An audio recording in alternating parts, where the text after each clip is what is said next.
food banks and summer meals. My name is Clarissa Hayes, and I am with the Food Research and Action Center, more commonly known as FRAC.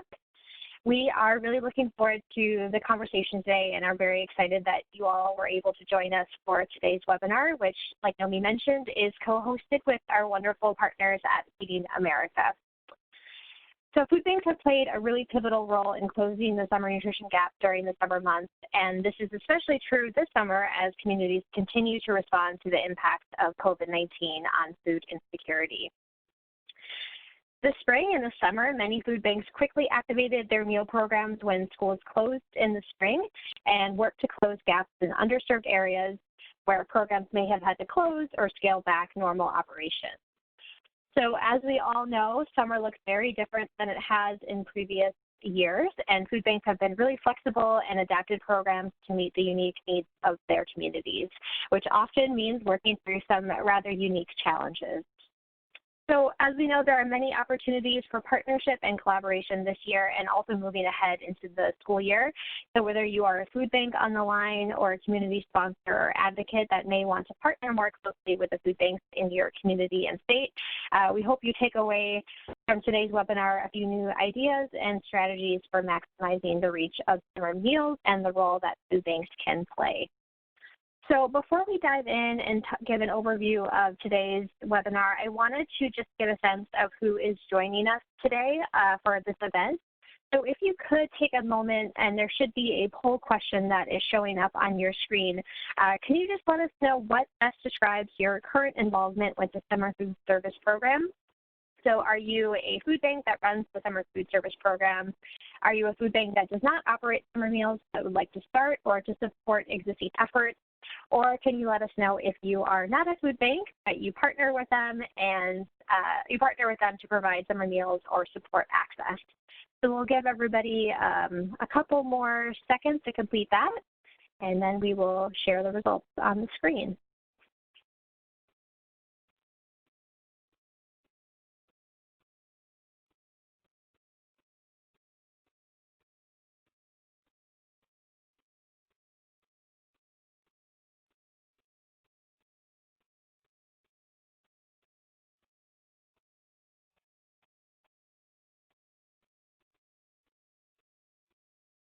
All right, so we will go ahead and close out the poll. Thank you all so much for completing that.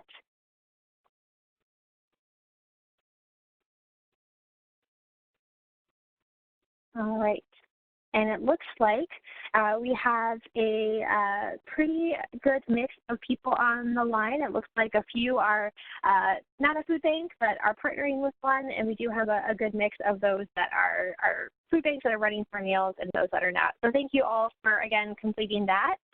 We have information for everybody who answered that poll, so we will go ahead and move forward. So we have a really full agenda today with some great speakers. So I'm going to go ahead and introduce all of them right now, and then I'll introduce them again before they present. And we have a nice mix of state and local food banks as well as the national perspective. So joining us today is Maya Price and Amy Schumacher from the National Feeding America organization. We have Dana Henderson, who is a program manager with Feeding San Diego. Jennifer DeWitt is the Vice President of Community Initiatives in the Low Country Food Bank, which is in South Carolina. And then Erin Brock is joining us from Feeding Louisiana, where she is the Policy and Advocacy Coordinator. So we will be saving questions until the end, so feel free to use that Q&A function on your screen as we go along, and we will make sure to dedicate some time to that. Great.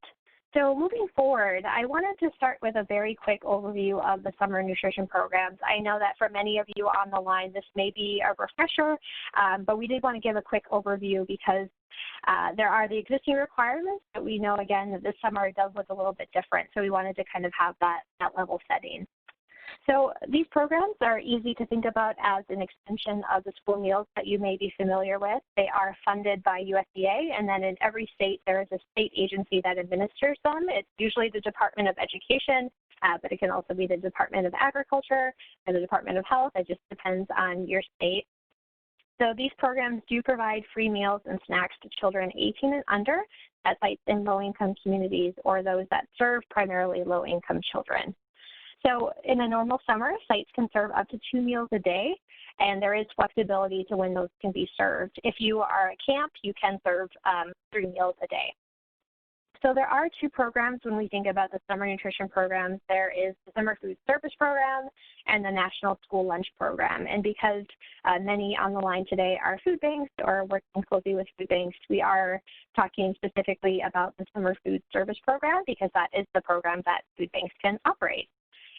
So sites can be located really wherever children congregate or gather, and if they're in an eligible area, so that can include schools, parks, libraries, and really wherever else children are gathering during the summer months. And the only other thing that I would add there, too, before moving on is just around eligibility. So sites have to be located in areas where half of the children qualify for free or reduced price meals, which can either be through school data, census data, or individually qualifying students. And I did want to flag that some of these will be different, or are different this summer, which I will get into on the next slide. All right, so as I mentioned, there have been some updates and changes to the program due to the changing landscape of COVID-19 and the need to get meals safely to families that may not be gathering in the same way they usually do. So when schools closed in the spring, programs could switch over to doing the summer food service program during unanticipated school closures because that is the system that USDA has specified for that sort of situation. So when schools closed, many switched over to running the summer nutrition program. And then further, to support meal service, USDA did issue many waivers of program requirements, which you can see a snapshot of those on the right side of the slide. So these include the option to have meals taken home instead of consumed on site, which is usually the requirement. Meals can also be served in non-eligible areas. So in areas that don't meet that 50%, there is flexibility to serve meals in those areas. But I would add the caveat to always check in with your state agency on any of these before you make any changes to your program. The other key part is that parents and guardians can pick up meals without a child present. Multiple days worth of meals can be distributed at one time rather than doing it daily, just to cut back on having people gather and to support social distancing. And then other additional waivers included flexibility in meeting the meal pattern if there were disruptions to supply chain, and then on-site monitoring. So again, all of these were really to support social distancing, and then USDA has extended all of these through the summer. So that's kind of where we are with summer meals. And we also wanted to flag that a couple weeks ago, USDA did announce that several of these flexibilities, including the non-congregate, meal service time, meal pattern flexibility, and the parent pickup, are actually going to be extended through the school year for National School Lunch Program, National School Breakfast, and CACFP. So we're not going to spend too much time on that because we want to specifically focus on summer, but I did want to flag that STRAC and Feeding America will be keeping our networks updated on how these new waivers interface with the meals being served by both schools and non-school partners such as food banks. So we will be in touch with that, and more resources and webinars will be coming down the line. All right. So with that, I am going to go ahead and turn it over to our partners at Feeding America who are co-hosting today's webinar with us to talk about what they are seeing on the national level and then additional resources that they have. So Maya and Amy, I will go ahead and turn it over to you. Thanks so much, Clarissa, for the introduction, and thanks to everyone on the call today. We're very happy to be here. Next slide, please. And you can go to the next one. All right, so as we've noted across our 200 food bank network, summer feeding can be a challenge for many sponsors who are operating the program, so not just our network specifically. Included in those challenges are a number of themes you can see here, and we've definitely been able to document those over time, including now in the midst of COVID-19. As of last summer, FY19, also known as pre-COVID, our network distributed over 25 million meals, and this includes a combination of both non-congregate initiatives such as our National Backpack Program, School Pantry Program, and other locally designed initiatives, in addition to congregate feeding. In the midst of COVID-19, we're really grateful for the USDA's response to the impact of COVID-19 on children we serve across our network. Their proactive decisions with extending both nationwide waivers such as the non-congregate waiver, and which has allowed our network to provide meals to children in off-site settings such as mobile feeding. And we're also very grateful for the opportunity around states to opt into PEBT, which we greatly support and advocate for its extension. Next slide. So our estimates show that 6.8 million additional children will experience food insecurity in the U.S. due to the impact of COVID-19. This would bring the total number of children facing food insecurity to 18 million, or 1 in 4 children. And so this is this data we are definitely tracking each and every day. And we know that due to the unprecedented COVID-19 pandemic, this continues to negatively impact millions of Americans, including vulnerable populations you will see here. In the midst of COVID-19, we know that this data is only widening and really having a major negative impact on specifically households of African American, Latino, and American Indian families. Next slide, please. Here you can see how mothers with young children are greatly impacted, and you can also view our local food insecurity projections for COVID-19. Again, this is showcasing the projections of how COVID-19 has greatly impacted families across our network and broadly just across the country. And I will also note that we have put together local food insecurity projections for COVID-19, in which we are really advocating for our network to use for states and congressional districts, and showcasing how counties will also be impacted. So if you have time, please check that out based on our local food insecurity projections. Next slide, please. Clarissa has already covered many of the waiver updates along with the USDA's recent announcement regarding the school year, so I won't spend too much time on this slide. I will note that we're continuing to monitor USDA announcements, providing TA for our network, and working closely with our national partners such as FRAC. During the latter part of this webinar, you will hear further updates from our presenters who will talk a bit more about the waivers and their impacts on their summer programming. And additionally, I'm happy to take questions during the Q&A time. Next slide, please. So as we continue to really monitor waivers and their extensions, we also just, fully advocate that we support waivers that include non-congregate feeding, multiple meals being served on a daily basis, allowed parent and guardian pickup of meals, and the expansion around area eligibility guidelines, in addition to the extension of PEBT. And I want to briefly note that in addition to the extension of waivers we support, our main priorities as we think about care and ask is a 15% SNAP increase, in addition to an extension of PEBT, which we know via our network has increased families' access to fresh, nutritious meals this summer. And I will also just throw in a tidbit about SNAP. According to the USDA, SNAP has served an average of 18 million households with children every month in 2018. However, with the maximum SNAP benefit falls short of low-income meal costs in 99% of U.S. counties. An increase in the SNAP benefit by 15% would provide around an additional $100 per month for a family of 4. So these asks and these additional asks and the additional extensions around waivers are very important to us as we think about now during summer, as we think about moving forward into the school year. And you'll hear a little bit more about, again, the impacts of these waivers on our network. So without further ado, I'm going to turn it over to my colleague, Amy Schumacher, who will be able to provide further guidance from a programmatic perspective. Thanks so much, Maya. If you could go to the next slide, please. So to give you a brief sense of our overall summer feeding landscape at Feeding America, our network provides free meals to low-income children over the course of the summer, and that's through a lot of the same models that we use kind of regularly throughout the school year as well.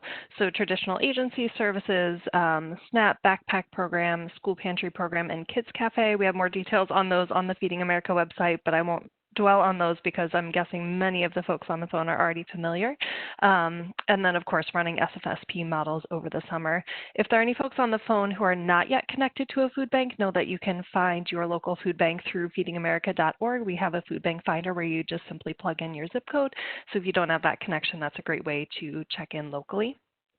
And then outside of SFSP, which is why you all are here today, we do have other programs, including Backpack and School Pantry, that are often used in conjunction with SFSP or sometimes instead of SFSP, that are really intended to be grocery models to support the entire household as well. Next slide, please. So now this summer, which is unprecedented in so many ways, we know right now, based on a pulse survey that we did of the network fairly recently, that 134 food banks are running summer meal programs. Up to 33% of those express that they have waivers, but have had some challenges with those waivers. We've been trying to work with them alongside our partners at FRAC and other organizations. Some food banks are running SFSP, some do their own programs like Backpack or School Pantry, and then some kind of have a hybrid model. So what we've noticed thus far this summer is that obviously seeing a lot more non-congregate SFSP sites. We found from food banks that that's been especially beneficial in rural areas where folks who would have to travel a pretty long distance to get meals that might not have been worth it if they were getting a single meal or even 2 meals, but if they're able to pick up a week's worth of meals, and suddenly doing an hour or more round trip in a car is worth it to them. So that's been a nice kind of benefit of this kind of awful time. Obviously doing a lot more mobile and home delivery, more partnerships with local schools, figuring out where those gaps are and trying to work with those schools to meet the family's needs, and then advertising pandemic EBT challenges, of course, around waiver uncertainty, especially at the start, uncertainty about whether they would be extended, some challenges working with state government, meal sites that were closing, as well as agencies closing. So the network has been incredibly fluid and responsive to all of those, and you'll get to hear from some folks real soon about the work that they've been doing in that space. And then, of course, getting shelf-stable food or meeting those meal requirements has also been a challenge. Next slide, please. So we know that over the summer, distribution methods have changed where folks are able to get multiple meals at the same time, mostly focused on cold meals, of course, given the kind of grab-and-go nature of this. Folks working with schools to get more meals out so that during the school year pre-summer and using the SFSP model that people could get their school meals picked up as well as like out of school time meals. Pre-packed family boxes have been really popular across the network and can also kind of minimize any contact, that they're pre-packed, there's no choice, people just kind of grab the box and go.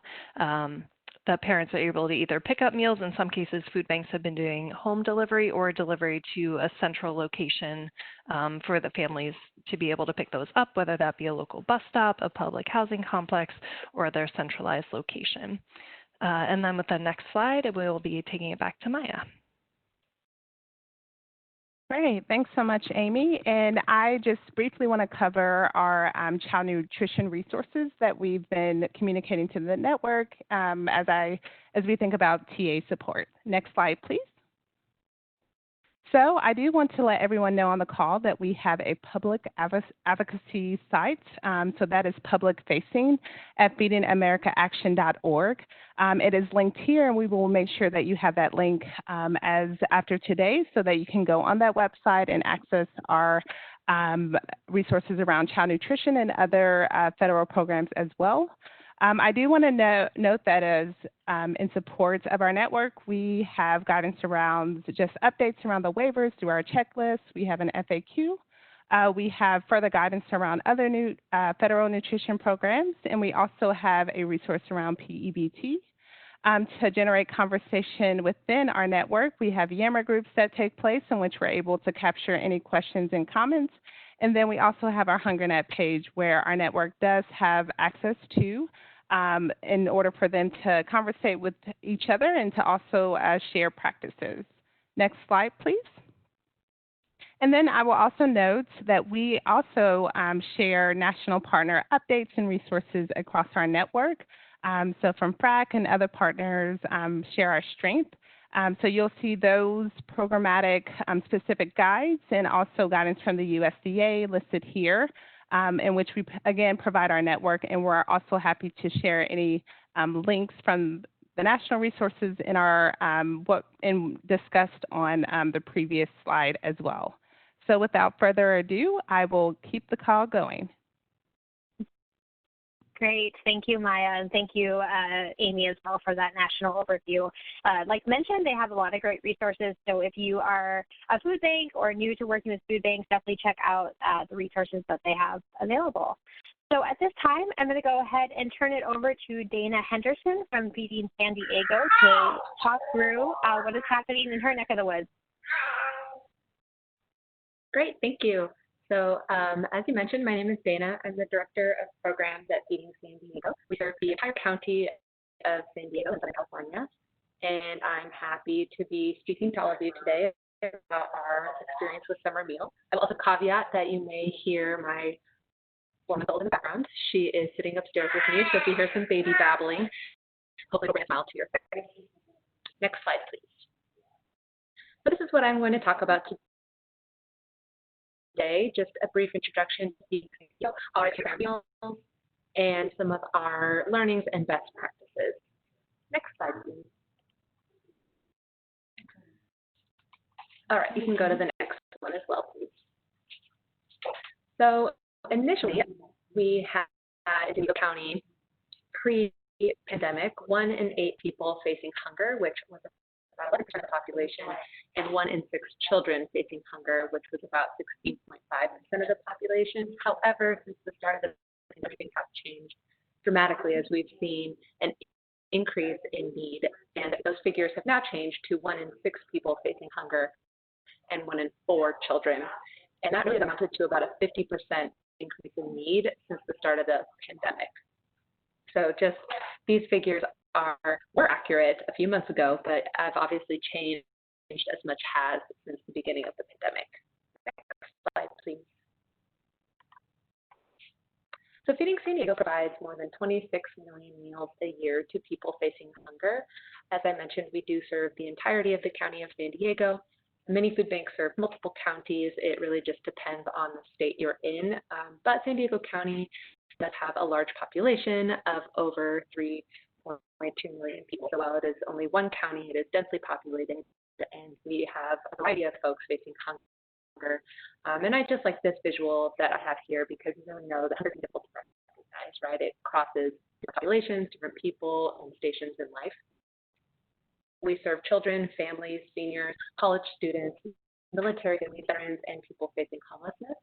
And we distribute meals in partnership with 300 local charities, schools, faith communities, meal sites, and food pantries throughout the county. Next slide, please. So our mission as a mission, as you can see, is to connect every person facing hunger with nutritious meals by maximizing food rescue. And our vision is ultimately a hunger-free and healthy San Diego. We were established in 2007, so a relatively young food bank, and we are the leading hunger relief and food rescue organization in the county and the only Feeding America affiliate in the region. Next slide, please. Our initiatives are feeding kids, feeding families, feeding seniors, feeding heroes. Feeding Kids initiative encompasses many of our different programs, including our federal nutrition programs, so the summer and after school meals, but also includes our school pantry and backpack programs. Feeding Families is focused on feeding the whole family, and those are our rural mobile pantries where we serve the rural communities of San Diego County, as well as our nonprofit and other faith-based partners and our college pantries. Feeding Seniors, we partner with senior living facilities and senior community centers, as well as senior-focused nonprofits to serve the community. With Feeding Heroes, it is a military and veteran-focused initiative, which includes distributions directly with the USO and other military serving offices and elementary schools that serve predominantly military families. And Feeding Excellence focuses mostly on advocacy as well as our CalFresh, or nationally known as SNAP program. Next slide, please. So this is a map of our distributions throughout San Diego County. It is from fiscal year 19, as we were just wrapping up fiscal year 20. So while some of the numbers are fluctuating from fiscal year to fiscal year, it does give you an idea of where we serve throughout the county and what types of partners that we have throughout the county. So just a snapshot of green are our school pantries. We have 40 school pantries across the county. And last summer, we had 23 summer meal sites, as you can see in the orange. Okay, next slide, please. So now I will dive into our specific summer meal program, and it will cross a little bit with our after-school meal program, as well as this year has been a bit different, and we have had to operate them simultaneously through the pandemic. So we've been operating the summer meals program for at least 7 years. Actually, you can stay on the other slide, just nice picture. We have been operating the summer meals program for at least 7 years and the after-school meal program for 5 years. We use a third-party vendor to supply our meals, and they are a local vendor out of San Diego. They deliver both hot and cold meals to our sites daily. They prepare breakfast, lunches, and snacks depending on the specific needs of the sites. This summer, we are currently providing meals to 11 sites and working on onboarding an additional 26 sites. Our current 11 sites transitioned to summer meals program in March at the start of the pandemic, and we're able to just, continue on as summer meal sites. Some of the 26 additional sites were not operating in March, and so we are working to onboard them. In a typical year, we would serve around 26 sites total, and this year obviously has been different due to the pandemic. And while we're only serving 11 sites right now, the meal numbers at those sites have increased by over 200% compared to what we were doing prior to the pandemic and compared to last summer. And our vendor reached their maximum capacity because of this. And so while 11 sites may not sound like much, the numbers have increased significantly, which is what we'll talk about on the next slide. We have also partnered with San Diego Unified School District to provide grocery boxes to families receiving meals through their own meal program, and that's been very successful. And our current 11 sites include places like Boys and Girls Club, community centers, apartment complexes, a YMCA, and other child-focused nonprofits. And we're currently serving 2,500 children per day and looking to add an additional 1,065 children per day, serving all sites, breakfast and dinner. And that's possible, that we can serve those meals simultaneously due to the waivers implemented at the start of the pandemic. So as a comparison, as you can see in this chart, our meals from 2020 compared to 2019 have jumped significantly. So as a comparison, in March of 2020, we only served 14,200 meals, and in April that number jumped to 89,000. And in May, it was above 100,000. And we anticipate that to continue through the summer as we've seen significant increases in need and the ability to serve multiple meals at the same time at these sites. We've also recently developed a relationship with the San Diego Park and Recreation Department, and they have 21 recreation centers within the city at which they plan to serve drive-through meals. And those are some of the additional sites we're working to bring on currently. We also have a partnership with the county library system where we plan to serve meals with between 2 to 6 libraries, and those serve predominantly rural communities where we often see the school districts don't have the capacity or the support to provide meals to their students, and the libraries serve as that point of contact for those kids and also a cool zone since it does get really hot in San Diego County, especially in our eastern regions. And so the libraries are a safe space for the kids to come, and they will, since most of the libraries will remain closed throughout the summer. So I was asked to speak a little bit to our relationship with partners serving military and immigrant families. And while we serve these populations outside of our federal nutrition programs, we have also been able to incorporate these populations into our meal service. We've established a relationship with the Armed Services YMCA, and they provide services to all 5 armed services and support military families through programs in youth development, healthy living, and social responsibility. They are a newer partner of ours, and they are serving breakfast and lunch every day to the families in that who attend that particular YMCA. And we also work with many sites which serve the immigrant community, particularly in an area of San Diego known as City Heights. It has a large population of resettled refugees and immigrants, significant communities of Vietnamese, Somali, Cambodian, Laotian, and Latino residents. In that particular area, we believe that 80 dialects are spoken, and it's not a very large area within the county, but it is extremely diverse, and we have at least 3 to, actually I think we have at least 5 meal sites within that tiny area. But what's been so interesting about serving that area is there are pockets of the different communities, and while sites may be close together, they may not know about, or they may not attend a specific program that's geared towards refugees versus Latino students. And so we've seen a lot of success in reaching out to the organizations that serve this community and these varying communities within City to serve meals and really serve that area as a whole. Next slide, please. So some of the challenges that we've seen, and these are examples on this slide of our meal center does pre-packaged food, and it's all pre-portioned. As you can see, it meets the meal compliance regulations. They offer vegetarian meals. They can also accommodate any dietary restrictions. They have their own pizza making. They make their own pizza from scratch, and actually all of their meals are made from scratch. So it's great high quality food for the kids. And this is at one of our summer meal sites that these are taken. So with some of the challenges we've seen that, again, there's just been such a huge increase in need at the 11 sites that it put our local vendor at capacity. And we're in the process of contracting with an additional vendor to serve the remaining sites, and possibly even 2 additional vendors, because we have many more sites on our waiting list, and we're trying to add them as rapidly as we can to make sure we're serving the needs of the community. And part of what, we've really leveraged the waivers here in that our state is allowing us to do a non-competitive bid process in order to secure additional vendors because we're in an emergency situation. And so we quickly reached out to a couple different vendors and said, okay, we need help.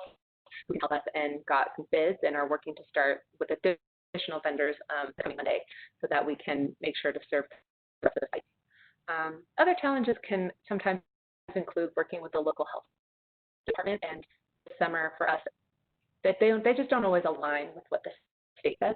And so we've had to really facilitate some meetings with our local health department to discuss what they're looking for when they come to review our sites, and maybe how that compares to what we're being told by the state, so that we can provide our sites with enough guidance so that they feel comfortable during these visits, and that they can speak to what our rules and regulations are and how they are adhering to them.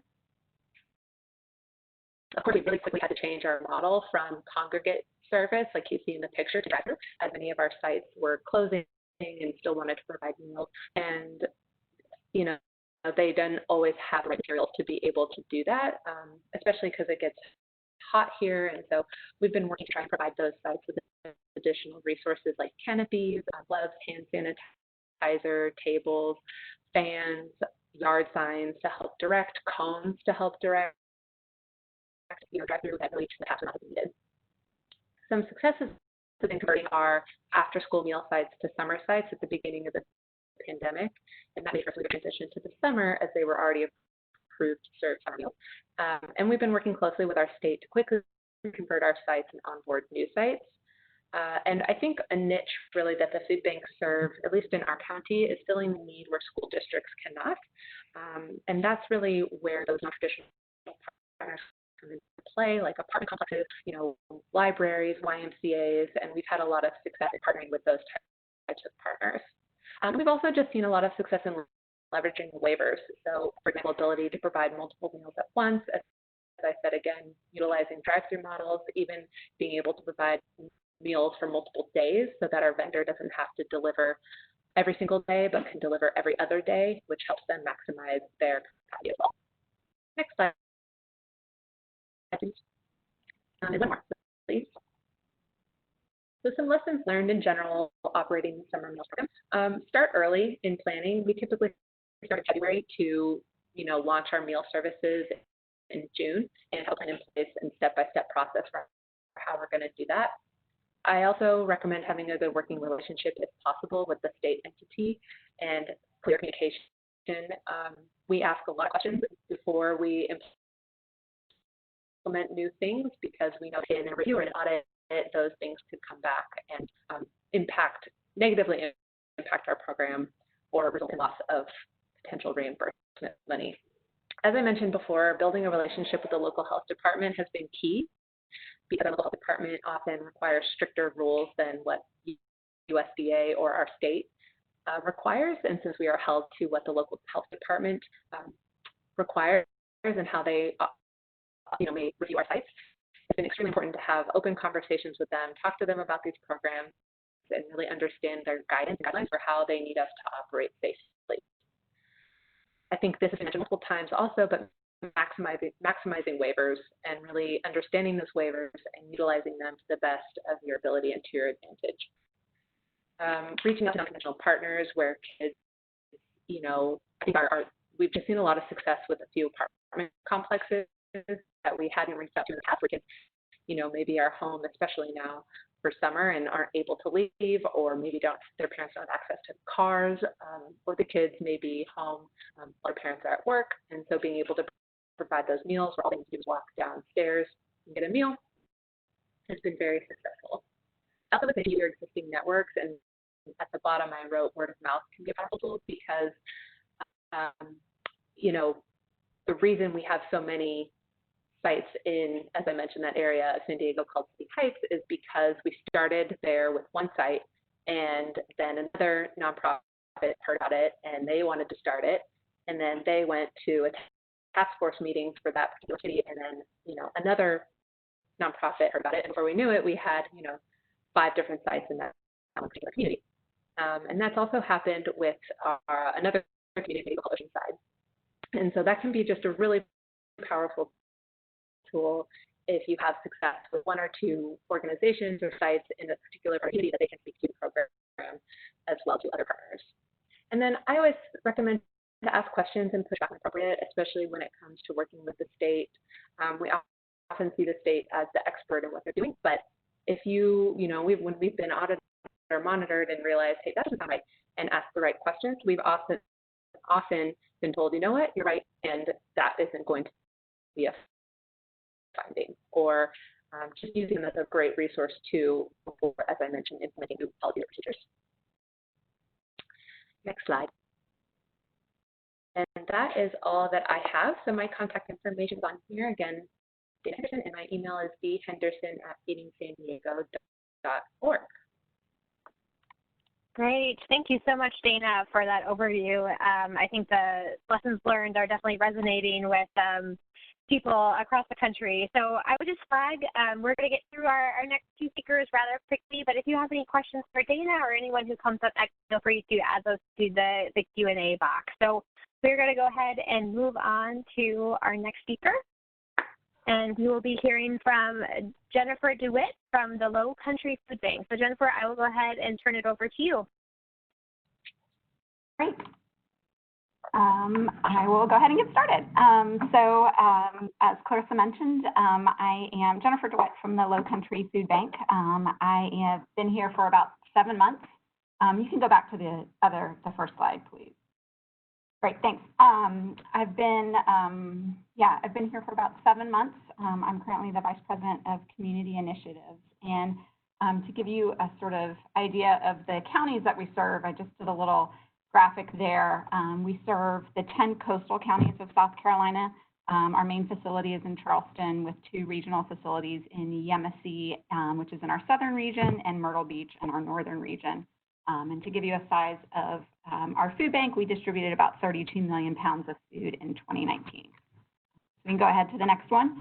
I think we work similar to a lot of other of our food bank partners out there in the U.S., the way that we, with regards to how we receive our food, how we distribute food, the bulk of which goes to about our 300 or so partner agencies.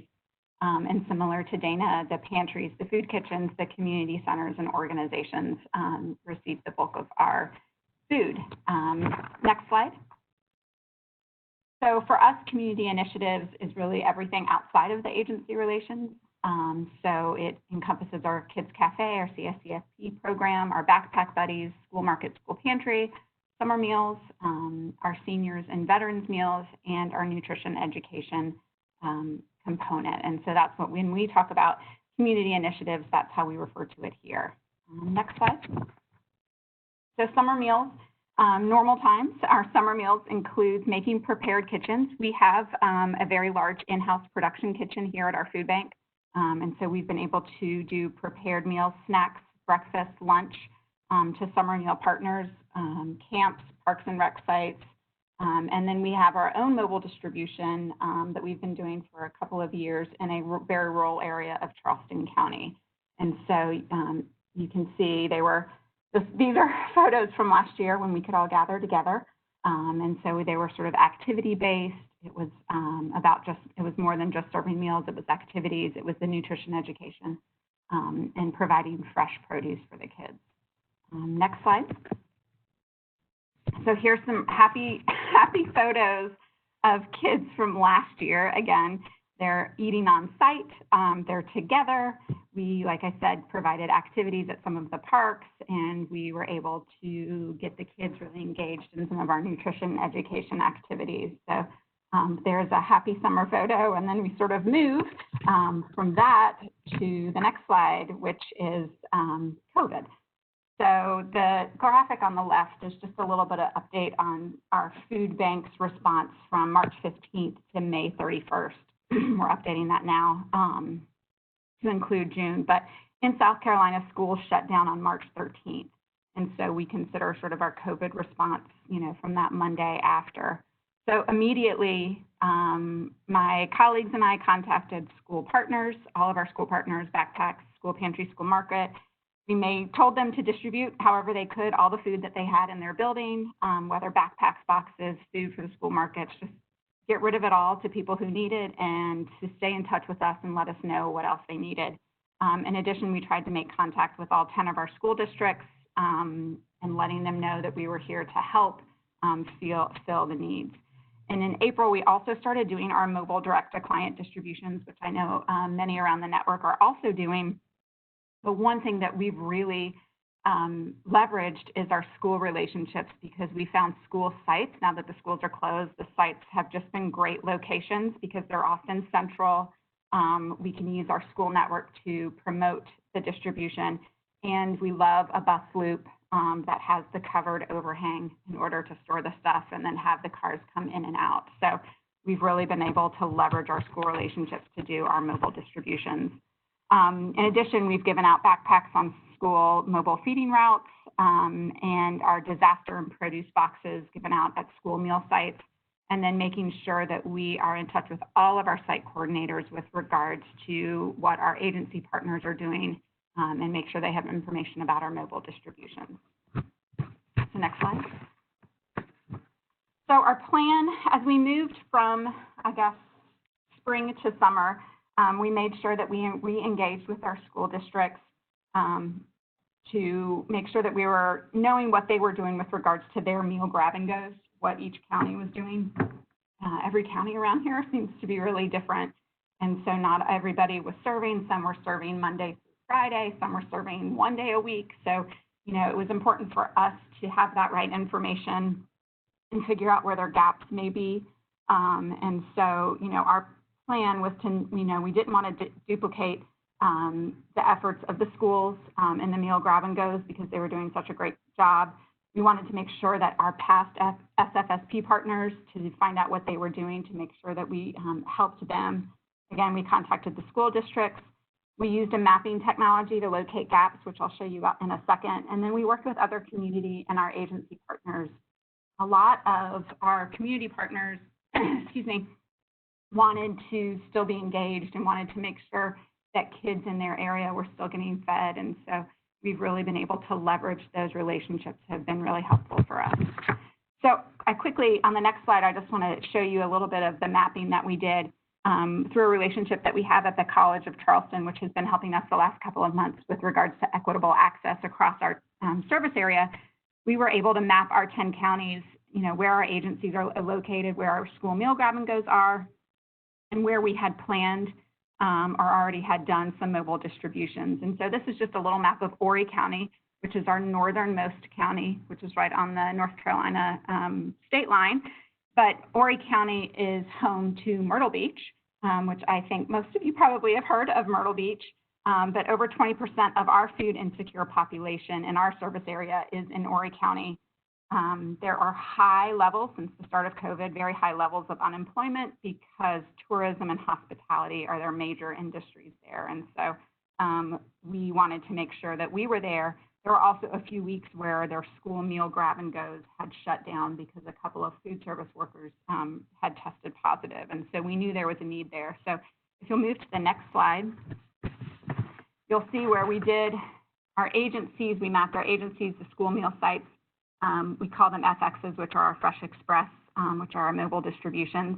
We mapped where we were, and then we looked at the number of SNAP recipients by community to see if we were where we thought the need would be. And so this was just one way that we sort of helped see where the gaps could potentially be. And so there, if you look in the middle, there's this sort of one red area where there's only one agency there, but there seemed to be a large number of potential need there. And so we made sure that we worked with actually the Horry County school system, found a couple of elementary schools, and set up some mobile distributions so that we could be there. And then on the next slide, we did a mapping of, again, the same dots, the same agencies and schools, but we wanted to make sure that we were not far, far away from the people who were most in need. And so this layer includes a 5- and 10-minute drive time to make sure that we were in the areas. The area to the right on the ocean is pretty urban and populated. The areas to further inland are very rural. And so, you know, we wanted to make sure that we were locating ourselves, whether through an agency partner, a school meal site, or a mobile distribution, that we were able to access the people that were in need. And so our relationship with the Horry County School District was essential in that, and as our relationship with the United Way of Horry County with regards to helping us spread the word of where we were and to get volunteers to support us. So next slide. So for us, this is what summer looked like for 2020 based on all of the planning that we did. So for SFSP, we had 16, as of right now, we have 16 sites. We are in the South, and so school, if there was school, ends here basically at the end of May. So we're already halfway through summer already. And so we have 16 sites as compared to 39 last year because many of our sites did not open, whether they were camps, the North Charleston Parks and Rec sites, they just aren't open this year. But we wanted to make sure that we were able to serve the folks who were. So that's either a prepared breakfast, lunch, and or snack, again, that we prepare here on site. Some of our partners pick up directly from here and we deliver to some sites.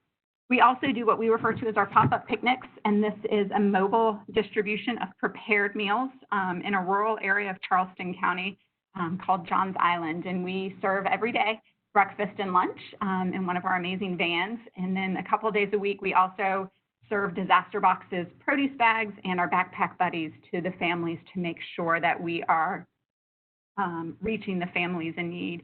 And we do that with the incredible support of No Kid Hungry as well. We also have a grant-funded program in Williamsburg County, which is a very rural area in our northern region. That's grant-funded, and we are able to serve breakfast and lunch to about 225 kids daily, which is great because Williamsburg County School District does not have any SFSP sites in their whole county. We decided to do shelf-stable this year because things felt complicated. We weren't sure if the schools were going to be open, but in years past, we've done frozen, hot frozen meals that you can be reheated. But this year, the shelf-stable meals through a vendor partner have worked out really well. In addition, with the Feeding America Rural Hunger Grant, we have been able to provide some produce and shelf-stable boxes to children and their families in 3 of our most rural counties, which includes a lot of migrant families. South Carolina farms, this is the time of year where we have a larger migrant population, and so we wanted to make sure that we were able to reach them. And then we are continuing with just our general disaster relief, backpacks to schools. We're still doing meal grab and goes along with produce boxes. And again, we've had about 25 mobile distributions specifically at schools since mid-March. Next slide. So these are just some photos, which are kind of different than last year. So the photo on the top left is at a school meal grab and go. My colleagues are in the very back with the backpack buddies ready to serve those. The photo on the right is a gentleman receiving food at one of our school mobile distributions. And then on the bottom, one of the amazing CFAP produce boxes, and then our executive chef, Emily, in our production kitchen showing what one of the prepared meals looks like. And so last slide for me is key takeaways, which I think sound a lot like Dana's lessons learned, which makes me feel great that we are kind of learning and doing the same things. But don't duplicate school efforts. You know, we're not used to having schools open during the summer, serving SFSP or meals to anybody. And so we wanted to make sure that we supported them, but not try to do the same thing, but instead fill the gaps. And then feed the whole family, right? It's not just kids that are hungry in our service area, it's the whole family. Leverage existing partnerships. You know, one of the counties that one of our counties, we did not hear back from the school system, as many phone calls and emails as we tried. And so we leveraged an existing partner, a church that's one of our backpack partners. And so they helped us deliver backpacks directly to schools and to kids' homes in one of our rural counties. And so existing partnerships are great. Take advantage of waivers. We really would wish that those were 365 days a year, all the time. And so, and one of the things that we share here, do the best you can. It's a weird time. And so we are all trying to do everything we can, feed those we can. And then as summer sort of winds down for us, you know, really thinking about the fall, CACFP, and how we can continue to find the kids that need the most help. If you have any questions, again, my name is Jennifer DeWitt, and my contact information, I'm happy to share that with anybody who needs it. Thank you. Great. Thank you so much, Jennifer. I love that last bullet. Do the best you can. It's a weird time. I feel like we need to make that on a shirt for everybody who's doing summer meals work. So thank you so much for sharing that oversight. I took a lot of notes. I love the idea of the pop-up picnic just to kind of reframe what's happening right now and to make it seem a little bit more fun. So thank you so much. I am going to acknowledge that we are running a little short on time, but we are going to power through and finish. So if you have to hop off, like Nomi mentioned earlier, we will be recording this and sharing that out. So we'll just keep going until we finish up and answer a few questions. So at this time, I'm going to go ahead and turn it over to our last speaker, Erin Brock, who's from Feeding Louisiana. So Erin, the floor is yours. Hi, everybody. I'm assuming you can hear me. My name is Erin Brock. I am the Policy and Advocacy Coordinator at Feeding Louisiana. And as Clarissa mentioned, for the sake of time, I'm going to blast through things a little bit. So next slide. So we at Feeding Louisiana are a little bit different than the other speakers who have spoken today. We are a state association of food banks. And state associations can look very different in various states just based on the size and sort of the role that they play in their state. So we have 5 Feeding America food banks in Louisiana. And so our state association, we are a mighty team of 2 people, myself and our executive director. And so we really play the role of resource coordination, advocacy, education. A lot of the big picture work goes through us, and we're kind of one step away from a lot of the work being done on the ground. Next slide. So as many other states have had with summer feeding during COVID, we're experiencing a lot of challenges of school districts at low capacity or no capacity to provide summer meals. Many traditional sites such as summer camps, summer school programs, community centers who would normally do the bulk of our feeding, not operating. General challenges around outreach and transportation, our food banks are already really stretched thin doing their normal COVID response. And we are seeing a lot of new organizations and new sponsors pop up throughout the pandemic to plug in and use their resources to do some good, but they often don't know about all these programs and they don't know where they can best fit in and how to best fit in. I will preface this by saying as well that under normal conditions, Louisiana typically has one of the highest, if not the highest rates of child hunger and senior hunger and overall hunger in the country. Looking at projections about the pandemic and hunger during this time puts us at about 40%. Again, I think the second highest in the country or the first highest in the country, depending on who you ask. We tend to kind of flip-flop with Mississippi. Summer feeding is always a challenge for us. We typically rank last on FRAC Summer Meal Report. We've seen a drop off in summer sponsors and sites for quite a few years now. And so this is actually an area that Feeding Louisiana and many of our partners had been doing advocacy in already. So looking at these new challenges this summer, in some ways it was beneficial to us to have this background of saying, okay, we know our summer feeding program isn't great. How can we work on the state level to make it better? And then how can we work on the state level to make it better under these completely unprecedented conditions? Next slide. So some of the things that we have been doing, again, not on the ground, but thinking kind of bigger picture on how we can make the work easier for the folks on the ground. We're doing a lot of coalition work and resource coordination. We work closely with Louisiana Share Our Strengths, an organization called Louisiana Budget Project, as well as the Louisiana Anti-Hunger Coalition, which we co-chair, to bring all of the major sponsors in the state together with our state agency, just on the phone every couple of weeks, to talk about where school districts may be dropping off, where some of the big sponsors may have room to be expanding, communities that have lost their normal resources or always underserved, really just kind of getting everyone on the same page of where the need is and who can allocate their resources where. We also, like I said, have been in communication with our state agency at this point for a few years. It's always an interesting relationship, but it's been really beneficial to us to be able to have that open line of communication and say, hey, this requirement is really burdensome for us. So with the USDA waivers that have been put in place to help with the pandemic, our state fortunately was really quick to take up all of those waivers. We didn't have any problem with the adoption of them. However, looking at implementation of them, some of the things have been a lot on our sponsors. So for example, for parent pickup, our state decided to implement a paperwork requirement, which meant that every time they picked up a meal had to sign off saying, I have X number of kids, I promise that they're mine, I promise that this is truthful. And that was just slowing down the lines, increasing exposure between our staff and parents and everyone involved, and just not really helping with the general purpose of that waiver to make it easier for parents to get meals for all their kids. We coordinated some advocacy between our partners in the state to have that conversation and say, look, we understand that you want some sort of paper trail.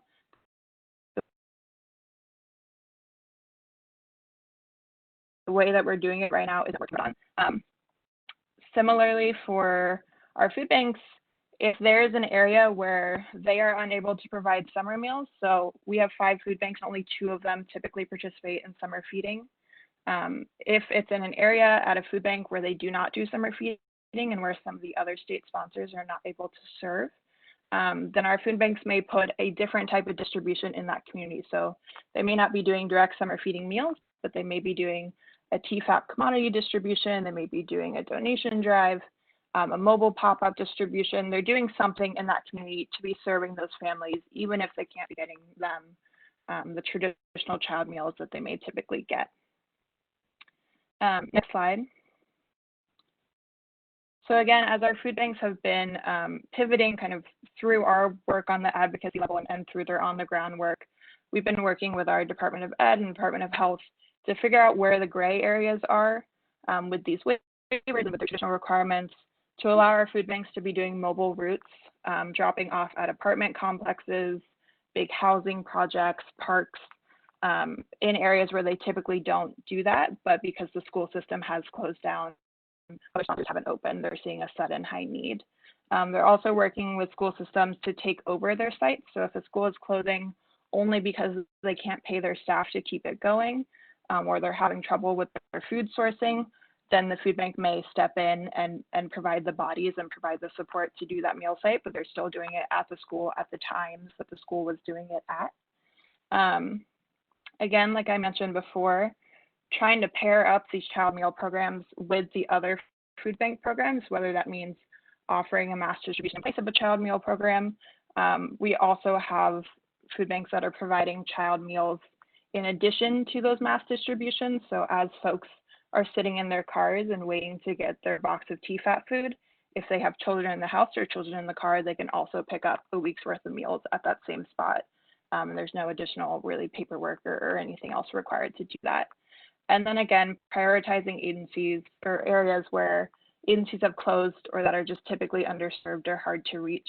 And that's what having these regular conversations between a few of the large sponsors in our state, our food banks, and our state agency has been so helpful. And people can really say, I'm hearing about need in this community. And someone right at that table can say, yes, we can do that. No, we can't. Or I know someone who